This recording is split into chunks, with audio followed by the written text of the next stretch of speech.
Hey guys, and back in studio. Jeez, it's been a while.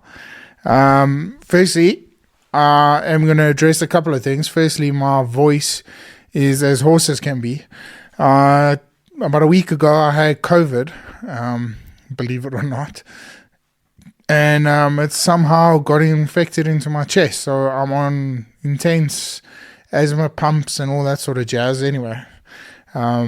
We're getting over it, but my voice is a bit hoarse, and I might throw in a cough here and then, so I do apologize in advance.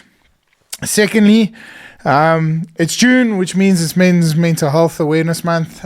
You guys know how passionate I am about depression and men's health, breaking the stigma, and hence this snazzy little camo piece I've got on here. This was developed from the Eastern Province Roundtable Association, where they started a campaign, Don't Camo Yourself, to all the gentlemen out there that are struggling with mental health. Guys, don't hide it.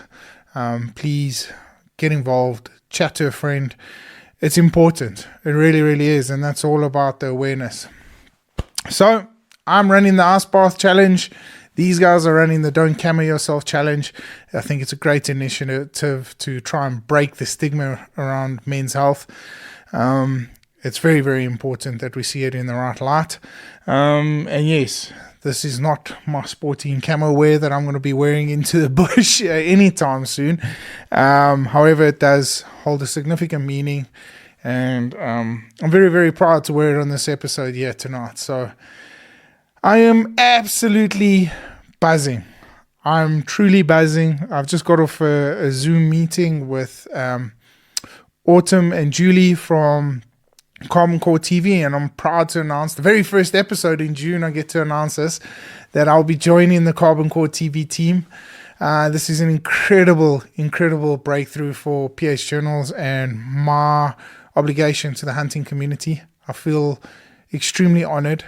It really is a dream come true that the brand is really getting out there and doing what it does best, and that's bringing hunting to the forefront of conservation efforts. And that's been my goal this whole time, is just to try and educate people on why hunting is still one of the best conservation tools we have to offer. And yeah, guys, once again, I couldn't have done it with each and every single one of you, either listening to this podcast or watching it at home. Thank you so much. Honestly, it's been an unbelievable experience, and I just want to truly take this moment to say thank you to each and every single one of you that have followed me, whether you guys are returning or new viewers. Thank you, guys. It means the world to me. However, for those of you that this is the first episode that you guys are going to be watching or listening to, there's just one small favor I need to ask, and hence why we've grown so much, is because the guys that are watching or listening to this have done this very favor. And that's, guys, please, if you don't mind, if you like, subscribe, share, comment, do whatever you need to do to interact with this podcast, because every little bit counts. I know a lot of the time you guys hear this, and to be quite honest with you, I get a feeling that it's a bit of a pain in your ass. However, it's a one small little piece of acknowledgement that we can get that grows our channels to hopefully one day have bigger, better guests, have bigger, better episodes. So guys, please, if you don't mind, head along, hit that subscribe button. If you enjoyed this episode, drop a thumbs up. And yeah, I'm going to dive into this episode because I'm really, really pumped. I've been talking about it. So yeah. So guys, the first episode in June, what is it all about? Well, those of you that have been following me on any one of the social media platforms will find out that last weekend, I spent the entire weekend, 4 days, chasing a common Reedbuck. Now, why am I going to be doing an episode on this particular hunt especially, is because I want to acknowledge and I want to bring to the forefront a question I've been asking myself throughout that whole hunt is, are we taking away from the traditional species we hunt? And it's an important topic. It really is. It's an important topic to discuss as local hunters, but also to discuss as PHs, as outfitters, as hunters coming from overseas to enjoy the fruits of South Africa. How do you guys like this new boomstick of mine? It's pretty cool, pretty neat. Anyway, So yeah, guys, just to run you through the hunt that happened last week. Those of you that haven't seen the episode, it's live on my YouTube channel. Head along, check it out. Tell me what you think. Yes, before I start off, I want to acknowledge, and I've had so many messages come through about fall Reedbuck does not form part of the Reedbuck Slam, and it's not a fall Reedbuck, it's a fall Reedbuck, and all these sort of things. I understand that, guys. I understand that fall Reedbuck are not part of the Reedbuck family. I do understand that. However, and this is my argument, they do have similar characteristics, features, facial features, coloring, all that sort of stuff, behavioral traits. So ever since I became a PH, we've always clumped it together as a Reedbuck Slam. And yes, common Reedbuck, mountain Reedbuck. A lot of people call it mountain Reedbuck, fall Reedbuck. Excuse me, sorry, there's the cough. However, I believe that animals with similar traits, exactly why we've got the beast slam, exactly why we've got the spiral horn slam, all of these sort of things fall in the same characteristics as hunting those specific species. So if you think that these species fall into the same category, it's okay to go and call it a slam or whatever it may be. It's unofficial. It really is unofficial. It actually means nothing at the end of the day. It is a heck of an achievement, I do think, hunting all three of those sort of species out there over almost 10 years now, 8 years, 7 years to be exact. And it's a life goal I've been chasing for so long. Now I want to do it with my bow. However, I don't think us calling it a slam should take away from the experience of the actual hunt. I don't think us calling it a slam should take away from the experience of those particular animals, because they each have got such unique characteristics, and that's something very, very, very special, and that's what we need to hold on to and acknowledge. However, for marketing purposes, if that's how you want to perceive it, by all means, there's absolutely nothing wrong with it. I might be a little bit biased because I called it a slam. However, you guys can judge me on whichever way you feel fit. But just to say that I did complete it, regardless whether the Reedbuck, fall Reedbuck is included or not. I still finished the common Reedbuck this past weekend, and the hunt was interesting. The hunt was beautiful. We arrived on the outskirts of Bergville in KwaZulu-Natal on the foothills of the Drakensberg mountain range. The scene was set for the spectacular hunt. Henry, my girlfriend, her dad lives in the area, so we know that they're Reedbuck there. However, this was harvesting season, so there were fields that needed to be harvested. There was a lot of activity. Those of you that know common Reedbuck, they are shy animals. They try and tend to avoid confrontation than actually be involved in it. I'm sure like most antelope species. So with all the activity in and around that area, sightings were very, very scarce during the day, especially because during the day is high activity, during the evenings pretty much low activity stuff. So we get there day one. I set up in the late afternoon. The early morning we got there around about 10 o'clock, so it wasn't worth setting up. The wind was blowing as well, so I anticipated the wind to die down towards the later part of the evening, which it duly did. Not a lot though. So we set up, we just glassed. Bear in mind, I was doing this all by myself, right? So this was a self-filmed common Reedbuck hunt. The reason why I did that is my beautiful girlfriend decided, no, that was a good time to go and rupture her Achilles tendon playing netball. Yeah, that sounded fun. Excuse me. So yeah, we arrived there. Like I said, with glass, nothing. Not a single activity apart from a couple of guinea fowls down below me. And just as we were packing up and ready to head out, because I didn't want to walk in the veld when it was too dark, I got a glimmer of hope as a female came out into the lands, which was beautiful to see. And that just builds those spirits up for the next morning, right? So the next morning I wake up and boom, stuffiness, COVID, whatever you want to call it. I get it and I'm feeling like absolute shite. I wasn't feeling good. Anyway, I put on my big girl pants and I headed out and started doing the same as pretty much as what we did last evening, where I found the female. We glassed into the bottom riverbeds and a couple of the lands. No activity whatsoever. I had a plan B. There were washaways along the sides of the lands where there was water inside. So my plan was to hang around there, see what's going on, and because they were using that as refuge, right, for water. So they were coming out of the lands, bedding themselves down in this washed out riverbed and drinking the water, and then during the evening going into the lands and feed. So I constantly watched and I glassed, and I thought, you know what, if I am going to have a chance today, the wind wasn't pumping, but it was blowing.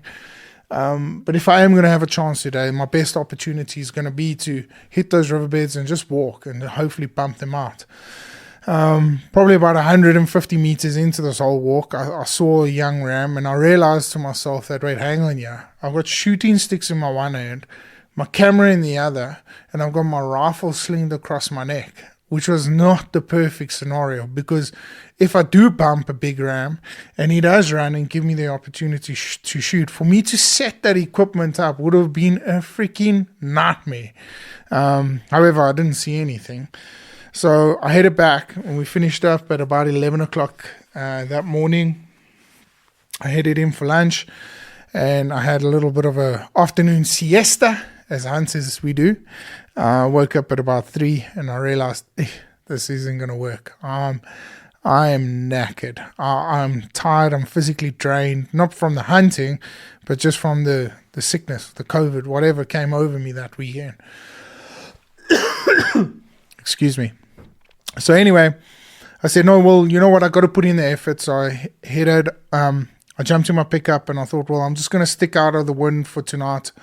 Just do a bit of glassing. I had my rifle with me, but without the intention of actually setting anything up. Get to a couple of new spots, glassed, no activity, and called it a night. Day 3, pretty much the same sort of scenario. However, I didn't do plan B, where I walked in those washed out riverbeds. I realized that there and then that plan was never going to work, especially doing a self-filmed hunt. I was going to have the element of surprise.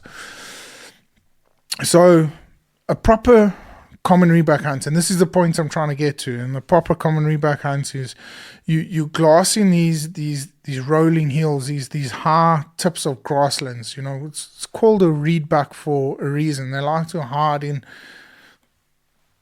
substituted reed facilities, if that makes sense, because they feel safe in there. They really do, you know.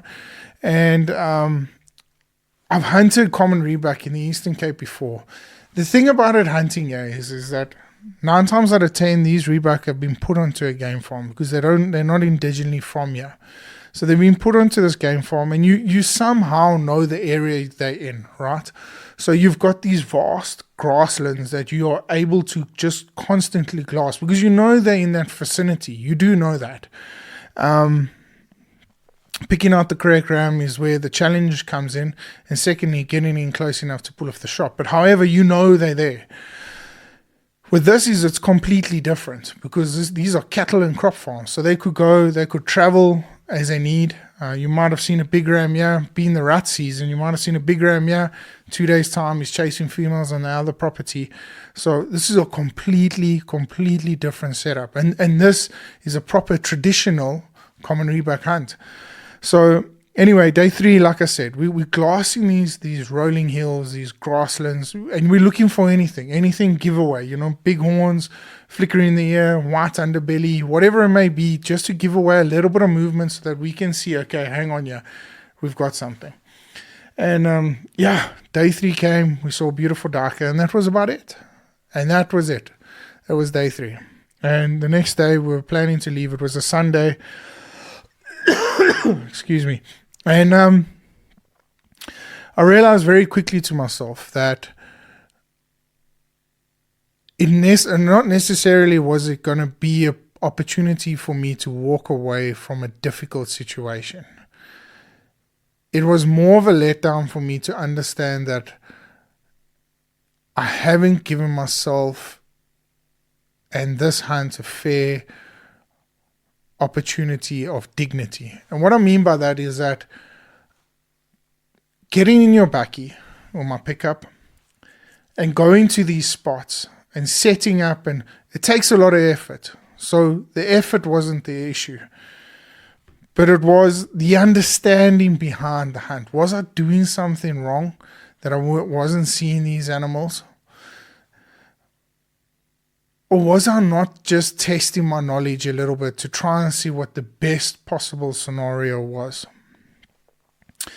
And I knew the Reedbuck were there because the night before, on night 3, we came in from having dinner in town. We came in and somehow my headlights caught the one land and there were eyes everywhere, right? And I never really stopped to give myself an opportunity to say, oh, that's a nice ram, that's not a nice ram. But we knew they were there. We knew they were in the vicinity. We knew that these animals were coming out late hours of the evening to forage on the harvested cropland. Because the crop farmers over there, once they've harvested their land, they've had this cover crop thrown. May it be barley, oats, alfalfa, you never really know. So it's there to rejuvenate the soil. But these animals are eating off of it. So anyway, I decided that the morning of day 4, we were meant to leave. We gave ourselves until 9 o'clock. Sunrise was 6:30, and I knew I had done enough work, and I knew exactly what was pretty much going on in the land. The areas I was hunting. I knew the movement patterns. The stars just never aligned. I knew where to go. I knew where to set up. I had gut feelings about certain things that kind of paid off. Anyway, the one land I hadn't been glassing for some time. Well, I hadn't been glassing at all. Just in the evenings where I jumped in my pickup and I went there, you could see there was activity there. You could see whether it was darker or females or young rams or whatever it may be. We did see a couple of those. But my gut was just telling me that I need to go back to this one spot where I had seen a young male the day before. Because he was chasing the female I saw on day 1, which I'm anticipating, because during the later part of that evening, we saw him dart across just like a shadow. It was too dark for us to get a horn sizing on him, but we saw something dart across, and by the body structure, I just had this feeling that was just the male, right? Anyway, I'm digressing and making the story long. So day 4 came. I said to myself, I've got a gut feeling about this one spot.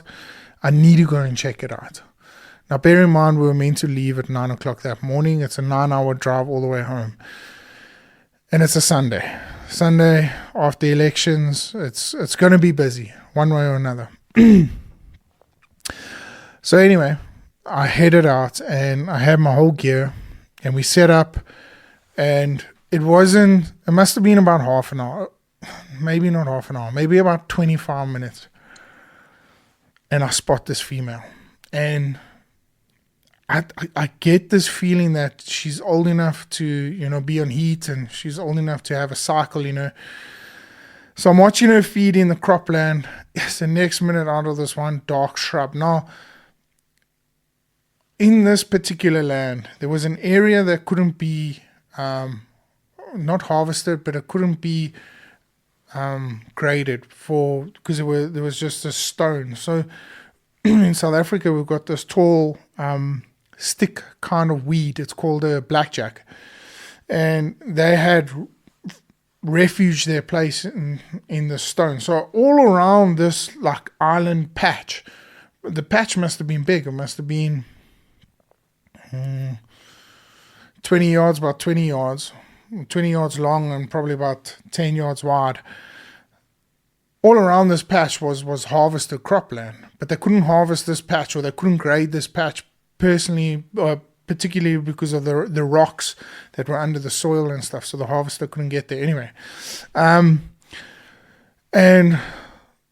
So I'm anticipating that these animals had used that for their bedding spot during the evening, or they used it during the day and they were feeding during the evening. Anyway, I saw this female come out and she was still grazing. And then I saw the male come out and he's chasing her now because I know she's hot.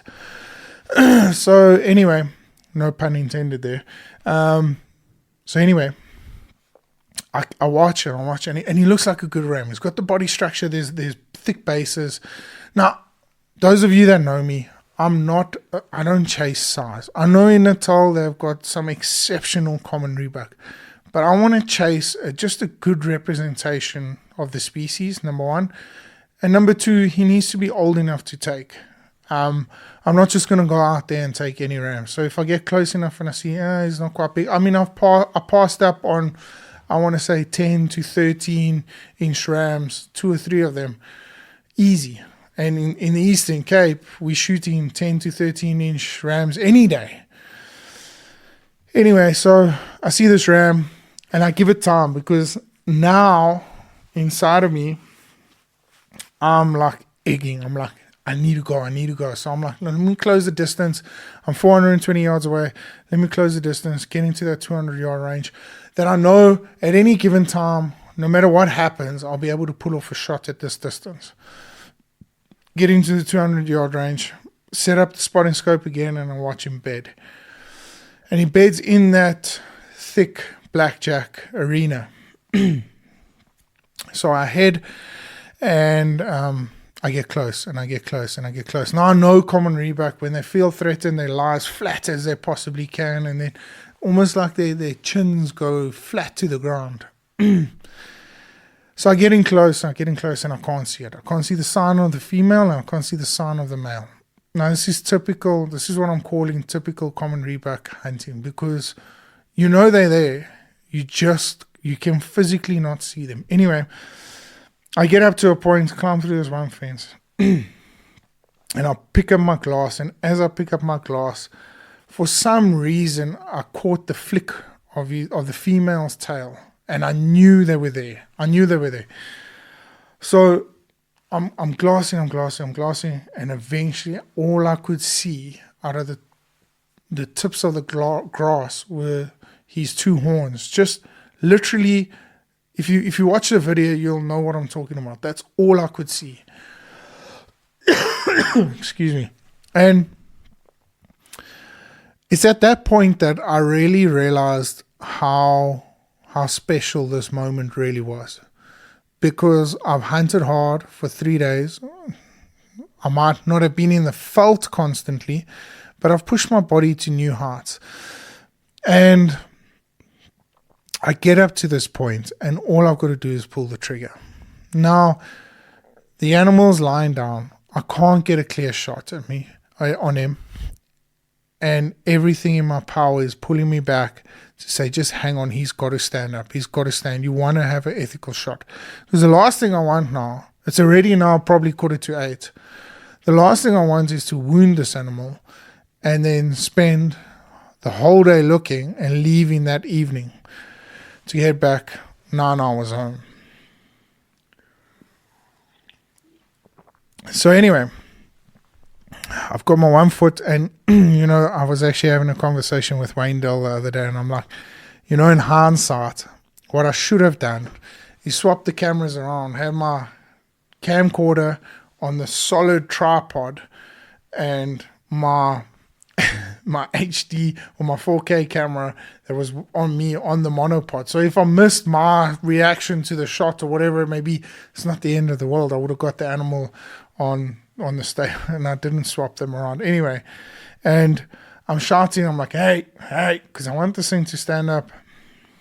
And I got my foot on the one monopod leg, and I'm on the shooting sticks because the grass is high, and I'm on the shooting sticks and I'm shouting, hey, and he starts how a common Reedbuck normally get up, arse first and then the front legs, and I'm getting ready and I'm moving, and as I move, my foot comes off the one leg of the monopod and the camera falls, but as he stands, I'm like, I've got to go now, and I land the perfect shot. Unfortunately, I didn't get it on camera. However, it was a hunt that I got to share and experience with. And that is my point of this episode of the podcast. Is it took a long time to get there, 25 minutes to be exact. I hope you guys enjoyed the story. But when Zach and Lacey came out for their first safari, we had a black wildebeest on the package, and we went out. It took us 5 days. Well, no, not really. Pretty much the whole hunt. Call it 8 days of hunting black wildebeest hard, looking for good ethical bulls to take. And the thing is that was a proper black wildebeest hunt. My point that I'm trying to make is I get nervous after experiencing what I've just experienced. Look, when you hunt kudu, nothing takes away from that experience. There's only, I'm not going to say there's only one way of hunting kudu, but there's only a specific way you hunt a kudu bull. You hunt a bushbuck. These things haven't been altered to the species to make it easier on whatever given reason. And I asked myself the question, and during this hunt I asked myself the question, is that being a call it a freelance outfitter, being able to travel around South Africa, the next client that comes into South Africa and wants to hunt a common Reedbuck, I'm going to take him to Natal. And the reason for this is that I want him to experience what I experienced. Because traditionally, that is how that species, that's a habitat that species has lived in and has been fortunate to thrive in over generations. When you're game farm based, and I don't want to take anything, and I hope I'm not going to get crucified for this, but when you're game farm based and you have brought the species in, I do worry that we take away from the experience of hunting that species. And why is this important? Because if we are going to label ourselves as conservationists, if we are going to label ourselves as true hunters, you want to hunt the animal in its own environment to generate that experience, to create those memories. And I do worry that a lot of our species we've taken away from that. Don't get me wrong. There are a lot of opportunities out there on game farms that we are able to do a very, very similar hunt, if not replicate it very, very close. And that's not taking away for some of the species that have thrived in some of these areas. For instance, I'm going out on a lechwe hunt that have thrived in the Eastern Cape for years and years and years and years. And I hope that what I experienced on that lechwe hunt, I've tried already with a bow. Now that I don't have a camera lady available, I'm going to have to do this with a rifle and still film again. But I don't want it to take away from the experience of hunting that specific species. Am I going to get the opportunity to hunt it in a swamp where they're originally from? I hope so. I really, really hope so. But I do worry that a springbuck in our area, no, springbuck's not a fair one,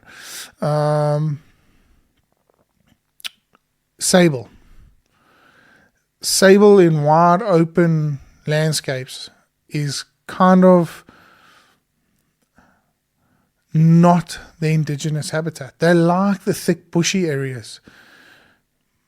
But have we taken away from that experience? On a sable, I don't quite know. I think a sable is going to be genuinely a very, very similar experience to the whole thing.